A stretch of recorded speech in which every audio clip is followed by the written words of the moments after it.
When I bought that old mobile home, my intention was to find a quiet corner away from the chaos of city life. The place was isolated, no one around, except for a dilapidated dwelling next door where a man named Dale lived. It was a modest little community, quite far from the city. My new home had a window near the door, facing a tree, offering a view of the quiet street. It was a silent lane where no one seemed to pass by during the day. On the first day, as I was arranging my things, there was a knock at the door. I opened it to find a man standing there, his face deeply wrinkled and his eyes filled with an odd kind of anger. He spoke in a somewhat unfriendly tone. "I'm Dale, the resident here." He warned me that the people in the area were rather strange, and if anyone planned to move in, they should be cautious. I smiled politely and told him not to worry. I was just looking for some peace. He didn't react much, only gave me a strange look before walking away. I dismissed it as a mere coincidence, but the next night, something strange happened. It was nighttime, and I was lying on my bed trying to rest. Suddenly, I heard a voice from outside. It was like a sentence. "This is my land. Give it back." I peeked out the window, but saw nothing, just the dark night and the spreading wind. Maybe it was just my mind playing tricks on me, I thought. But that voice kept echoing in my mind, haunting me. The next day, I learned that there were strange rumors circulating about Dale. He would often stand at the edge of the village at night, walking the streets without speaking to anyone. No one knew where he went or what he did. One day, I decided to talk to Dale to understand his strange behavior. He came up near my window and said, "If you want peace here, I need your help." "Help?" I asked. "Yes, help," he said. "You must have noticed that something strange is happening here. But if you cooperate with me, maybe we can face whatever this is." I thought for a moment, but then my gaze met his. There was something in his eyes that unsettled me. That night, the same sounds returned, but this time, they came from under a tree. The noises grew louder and more persistent. I locked my door and tried to step outside with a flashlight, but I couldn't make sense of anything. The next day when I went outside, I saw Dale again, standing outside his house. But this time, he was silent. His eyes had an eerie glow to them. "What do you want?" I asked him. "You need to save your life," he replied. "This land isn't mine, and neither is it safe for anyone to stay here." The locals had said that this land once belonged to someone else, a person whose name no one knew, and he was under the influence of an evil spirit.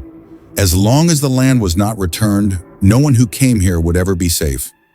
One day when I decided to speak to Dale again, he said, "This land is cursed. Your life is in danger and you must come with me." I thought he might just be crazy, but there was something in his words that disturbed me. That night, strange sounds started coming from Dale's house. I mustered up the courage to go and check.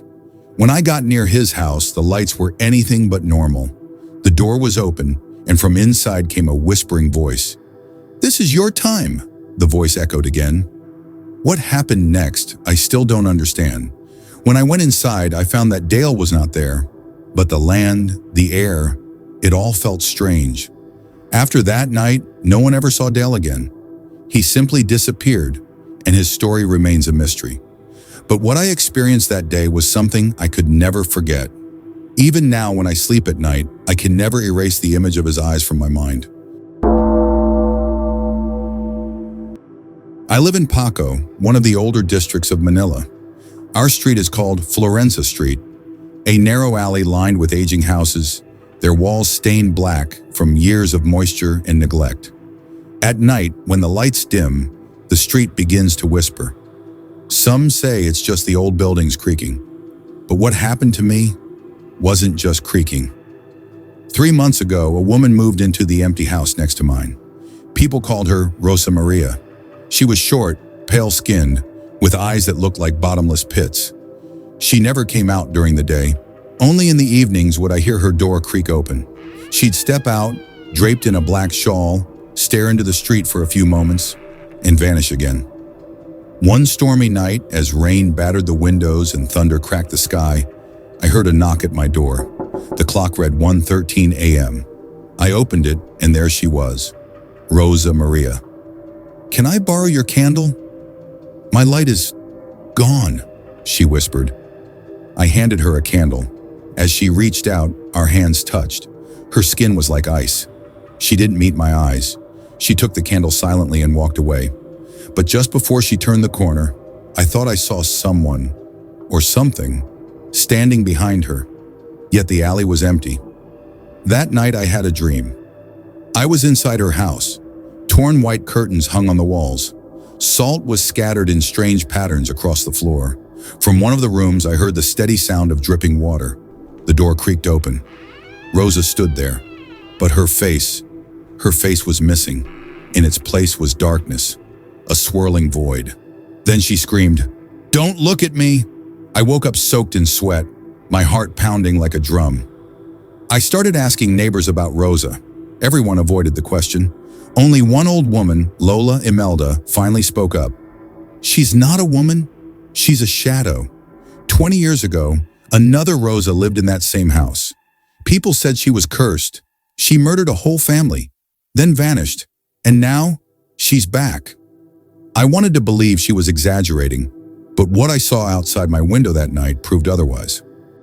Outside the window, I was working late in my room. Everything was quiet, too quiet.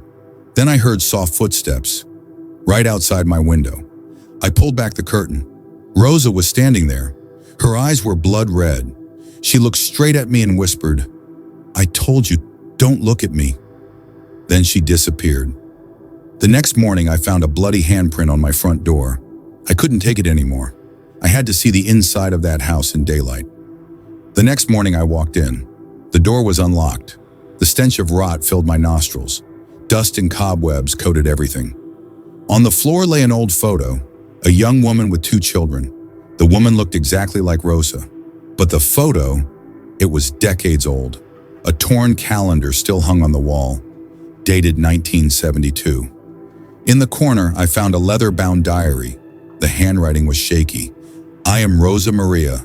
I killed them, the children, because they weren't mine. I've been searching ever since, going from house to house, face to face, trying to find my real children. And when I don't, I take them." That night I couldn't sleep. At exactly 3 a.m., my front door creaked open by itself. She was there. "You read my secret. Now you belong to me." I stepped back, but her eyes locked onto mine. And suddenly it felt like I wasn't standing on the ground anymore. Like I was underwater, sinking deeper and deeper. I woke up in my bed the next morning. My phone, the diary, gone. 2 days later, Lola Imelda came to see me. She looked at me with pity and said, "You survived, but now she has your name. Sooner or later, she will come for you again. And when she does, she won't let you be seen again." That night, just before sleep took me, I heard a voice whisper into my ear, "Don't look at me." I closed my eyes and didn't move. I no longer live on Florenza Street. I moved far away. But no matter where I go, I feel her presence. In every new window, behind every curtain, I sense Rosa Maria watching. If you ever find yourself in old Manila, walking through a narrow, silent alley, and you see a pale woman in black standing in the shadows, don't stop, don't look back, and above all, don't look into her eyes. When I bought a new house away from the hustle and bustle of the city, I thought it would be the best decision of my life. It was located on the edge of an old village, where most people kept to themselves and rarely ventured outside. The atmosphere was serene, and I thought I would be able to live in peace here. However, there were strange rumors about my new neighbor, Amelia. She was a young girl who mostly stayed indoors and didn't seem to like socializing. Every time I passed by her house, I felt as if she was staring at me. Still, I didn't pay much attention because I believed everyone had their own life. Then one day, as I sat in my room, I saw Amelia's face through the window. She was standing across the street in front of her house, staring at me. For a moment, an odd sensation ran through me, but I ignored it. That was the moment when a new chapter of my life was about to begin. One night, when I was peacefully asleep in my room, there was a knock at my door. My eyes opened wide for a moment, and I got up to open the door. There stood Amelia, with an unusual fear in her eyes. "What's wrong?" I asked. "I need help," she said. I haven't heard from my parents in days and I don't know where they are. Her voice trembled. I could feel the fear in her voice and invited her inside. Can you tell me where they went? I asked softly. She whispered, my parents were doing something strange. They were involved in some kind of ritual. I've stayed away from them, but I feel like they're still looking for me. Her words struck me deeply, and I tried to comfort her, but my heart raced with anxiety. I didn't know whether to believe her or not. After hearing Amelia's story, I tried to reassure her, but my heartbeat was quickening. I spent the whole night wondering if it was true. Was Amelia really scared? Or was this just a part of her mental state? The next day, I tried to help her, but when I visited her house, something strange was happening. There was a cold, eerie breeze inside the house, and Amelia's eyes held that same fear I had seen the night before. I asked, did your parents do something strange? She replied softly, my parents were practitioners of magic, and now I think they've come back for me. Her words sent a chill down my spine. I decided I would help her, but deep down, I had a nagging fear that this might be real. One day, while I was talking to Amelia, there was a knock at the door. I opened it, but no one was there. However, a torn piece of paper lay on the ground. On the paper, there was a message written, now it's your turn. Amelia screamed when she saw the note. This is the same note that was with my parents, she said, shaking. We both stepped outside and we saw a faint shadow moving between the trees. That shadow, which resembled Amelia's parents, stopped in front of us. They didn't speak, but there was a strange gleam in their eyes. What is this? I asked, my voice filled with fear. Amelia replied helplessly, these are the ones I should have avoided, but I couldn't. My parents practiced a magic that kept them alive forever, and now they've come back into my life. Amelia spoke in a fearful tone. This is what I should have escaped from, but I failed. My parents performed a spell that made them immortal, and now they've returned to claim me. We ran towards my house and I told her, stay with me, we'll face them together. Amelia's parents, in their shadowy forms, followed us, and their laughter echoed in our ears. This was a twisted game, and we had been caught in it. The next day, Amelia's house was empty. When I arrived, nothing was left. She and her parents had disappeared. I searched everywhere for her, but she was nowhere to be found. The only thing that remained in my mind was the gleam in her eyes and the paper that had been left at the door. The truth behind Amelia's parents remains a mystery, and perhaps it will never be solved. But I know that the day I tried to help Amelia was the most terrifying day of my life. Conclusion. After that day, I never returned to that area. The mystery of Amelia and her parents continues to haunt me. Sometimes at night, I hear Amelia's voice calling out to me as if she's trying to reach me. This incident still lingers in my heart and mind, and I believe that the secret of Amelia will always stay with me.